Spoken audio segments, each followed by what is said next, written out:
Pearl Jam's debut album 10 would come out in August of 1991 and would prove to be a juggernaut by 1992, thanks in part to the singles Alive, Even Flow, and Jeremy. The band's label, Epic Records, pushed the band to release the track Black as a single and to shoot an accompanying video, but Pearl Jam rejected the idea. Today, let's take a look at the history of the song and how Pearl Jam tried to prevent the song from becoming a hit single.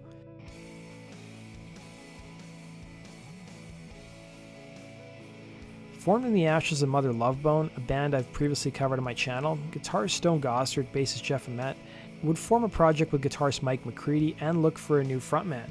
It would be the Red Hot Chili Peppers' former drummer Jack Irons who passed on the opportunity to join the band, but handed their 5-song demo tape to a friend of his, a San Diego native named Eddie Vedder, who's working at a gas station. Vedder would record vocals for 3 tracks on that demo, including Footsteps, Once, and Alive. Gossard, Ament, and McCready liked Vedder's voice and invited him to audition for the band, and it was during his way up to Seattle that he wrote the lyrics to another song on the demo called E-Ballad, which would later become Black.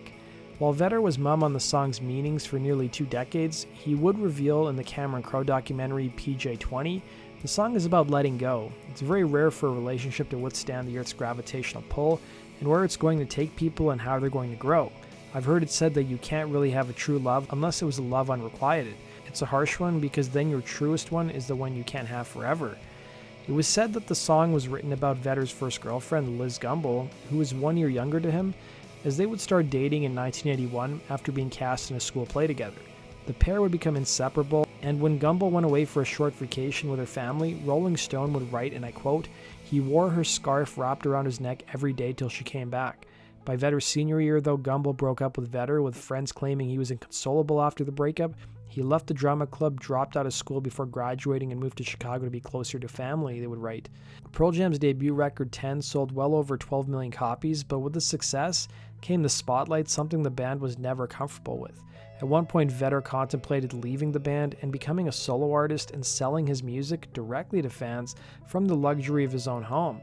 It was those simple times during the early days of the band that Vedder was longing for, recalling in the book Pearl Jam 20, "On the first record, we were living in a basement. I was pissing in Gatorade bottles and putting quarters in the parking meter so my truck wouldn't get tickets. On the second one, I felt too far away from the basement." Vedder would admit in the book Everybody Loves Our Town that Versus, the band's second record, was his least favorite album to make. He would also tell the LA Times what he struggled with most when it came to fame, saying, "People think you're this grand person who has all their expletive together because you're able to put your feelings into some songs.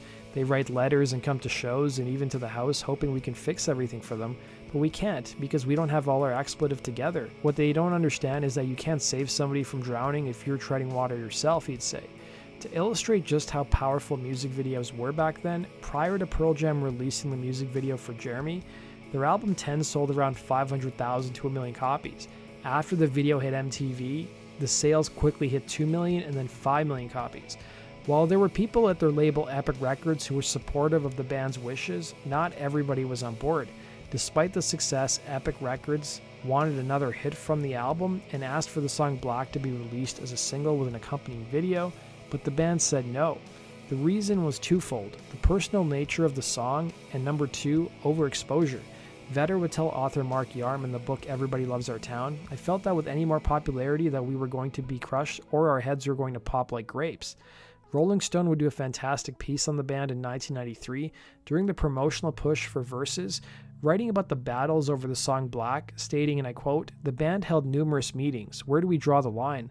The line was drawn at Black. Eddie Vedder refused to turn the song into a video, wouldn't listen to corporate coaching that told him the track was, as Vedder puts it, bigger than Jeremy, bigger than you or me. Vedder held firm and the band backed him up. Some songs, he says, just aren't meant to be played between hit number 2 and 3.